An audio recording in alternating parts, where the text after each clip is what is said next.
Well, let's continue here now. Our reporter, Mahlako Komane, is on the scene and on standby for us, of course, following that big announcement that is expected later tonight. The National Senior Certificate results will be announced by the Minister this evening around about 6 o'clock. So, Mahlako, you've been speaking to various, of course, officials just about their expectations about this particular results. You know, in 2019, this class, the class of 2019, achieved quite a remarkable feat, you know, in the 80s. And of course, we know that last year's mark was around 76%. I'm sure there are hopes that they'll get it back to the 80s.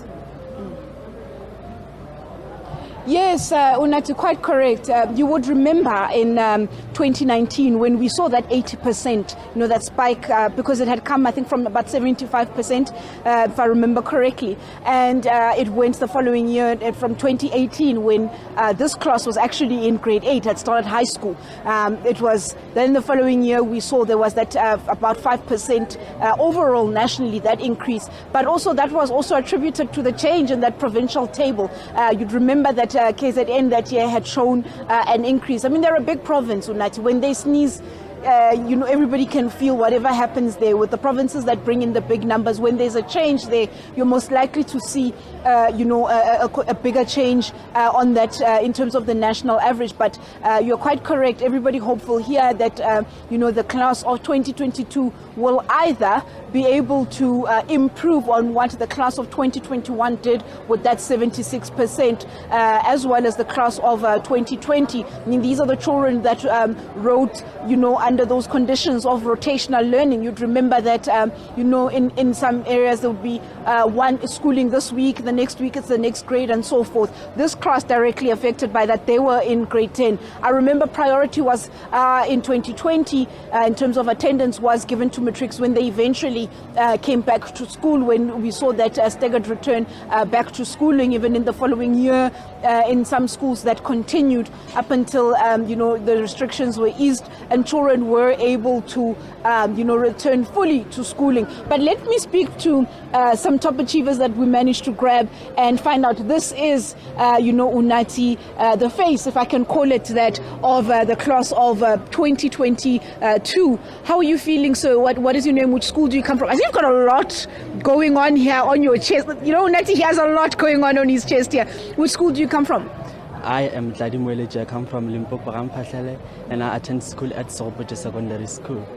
Tladi, tell me, you are a learner and a half. I see, I'm just reading this top learner grade 12 term 1, same thing term 2, term 3, term 4, best life sciences. You are in the top 10, Sepedi, English, mathematics, physical science, LO, accounting. What do you think you're here for? Well, when I received the call saying I must come to national, I obviously know it has something to do with my performance regarding the final exams, even though I didn't expect the call, because the exams were quite difficult and there are many smart learners out there.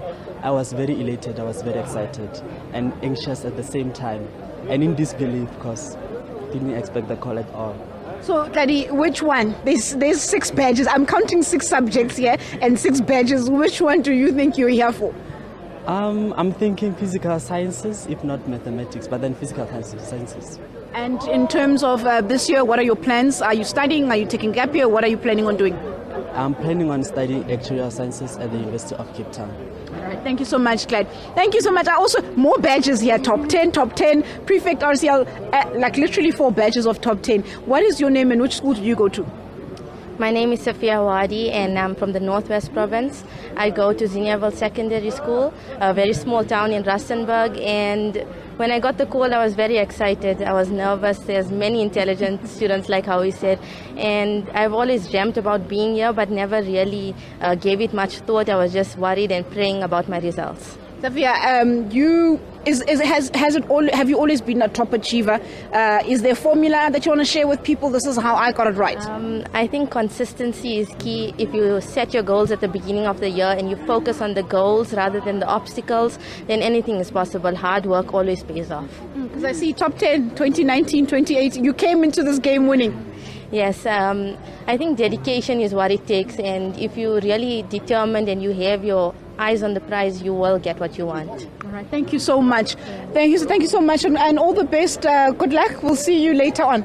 Thank you so much. You've heard there one of Limpopo's finest as well as the Northwest, just speaking about dedication, setting goals. A lot of them are, surprised to get the call saying that they were aware that, there's a lot of smart children, but, getting that call for a lot of these learners, I suppose, just that stamp of approval on the hard work that they have, they have put in the academic year. And it seems it wasn't just a one-year thing, Unati. It would seem that these students have been students that have achieved throughout, it would seem, their high school career. Just, when I look at those badges and I'm like, you've been doing this for, quite some time, saying that, that it was the goals that they have set for themselves.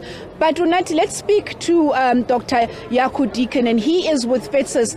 They're a school governing body. They're based in the Free State. But let's speak to him. I know he was also in the briefing, and let's just talk to him about, expectations. What can we expect, Dr. Deacon, in terms of today's announcement? Yeah, well, you'll see smiling faces everywhere, from the most senior officials to all the learners.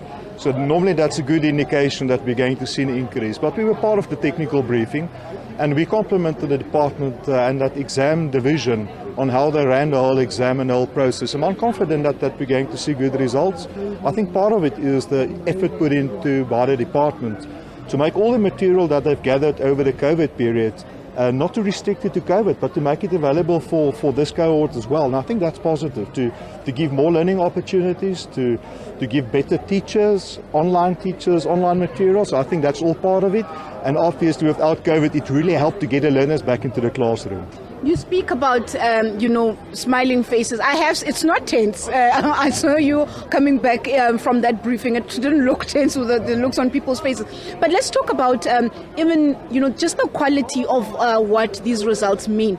Were you happy with that? I mean, you sat in that briefing that I hopefully will also be part of in the next few minutes. Were you happy with the quality of the pass? Because it's one thing to have a conveyor belt of moving out learners, but are we giving them, some sort of, step in the right direction in terms of having a bright future? I think that's a good question. Your matric results or your matric certificate is not a final qualification, not by all means. So this certificate will just give you opportunities to further your studies and further your development. So if we as a country start to see our matric certificate as a final document, then we're in serious trouble. So we should motivate our learners. Use your certificate to either access further education at tertiary level, or to go for a trade, or to do something with that certificate where you will equip yourself to make a meaningful contribution towards society. But if you specifically look at our top candidates, I mean, they will definitely go to universities, and I'm sure that with their top results they'll get access to good universities and they'll proceed. But obviously there's a big tail as well. Learners who either just made it and they won't be able to access the job market even with the certificate. So we need to upskill them as well. So by no means should we be proud of the final product, because it's not a final product. It's part of the step towards the personal development to make a contribution. And I think that's our responsibility as society, to encourage these learners to use this as a stepping stone. But was this a conversation that was had or is being had with the department in terms of how do we bring up, that quality? I was just looking at the diagnostic report from 2021, and what I saw there was about 58% of learners pass mathematics, pure mathematics, between 30% and 39%. That already tells you a lot in terms of what that certificate is looking like. Is it a conversation that is being had that the number may look great if it looks great? We're sitting in the 70s so far in terms of the national pass rate, but what does it actually contain when you open up this goodie bag of a matric pass? What's going on in there? Our discussion, and we had a discussion this morning as well about this, and I think it's a discussion that we'll keep on having, is what we're going to do with the certificate. And I think we fully support the department of the 3-stream model to really bring in vocational training for those kids who have the talent to do that, to bring in our technical training as a full field, and then to have the academic one that will give you access to universities. Currently, we train our learners as if everybody would like to access tertiary education, and that's a very outdated model. So I think as society we need to push the department to say let's get into the 3-stream model as soon as possible, and obviously the importance of the mother tongue education discussion is are we really doing our learners a favour if you code switch and write a matric exam? And the importance of mother tongue education, you can see the dip the moment learners switch to another language, and that's unacceptable. Thank you so much, Dr. Yaku Deacon, for your time from FETSAS. You heard that was Dr. Yaku Deacon. Earlier on, we spoke to those top achievers. They just made their way inside. But Dr. Deacon, we spoke about the quality of the pass. He had hinted at, that it was smiling faces. There were congratulations that were passed. Their conversation with the people that are responsible for the actual exams, the matric exams, saying that they were quite happy with how they ran these exams. It's expressing their happiness as well, I suppose, with the department and officials. So it seems like we're in for a bit of good news, saying everybody's smiling. I myself as well did not see, there's that tension that you tend to see after that technical briefing, or those little conversations that happen on the side. But now it seems everybody is smiling. So we will see if the class of 2022 has managed to either stay within that 70% threshold. We saw that 2021 and 2020, those matric classes managing to achieve about a 76% rather pass rate overall nationally. There's a provincial debate that would also happen, or not necessarily the debate, but the provincial standing. What is it that's happening in provinces? Because that also contributes to what we will eventually get tonight.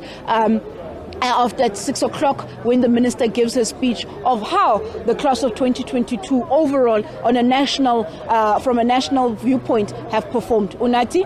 Mahlako, I tend to agree with you in terms of just what to, expect this evening. As you say, some smiling faces there, and of course, some great interviews that you've just had. Thank you so much, Mahlako, as we, head off to prepare for the announcement that will be made at around 6 o'clock this evening. Mahlako Komane there.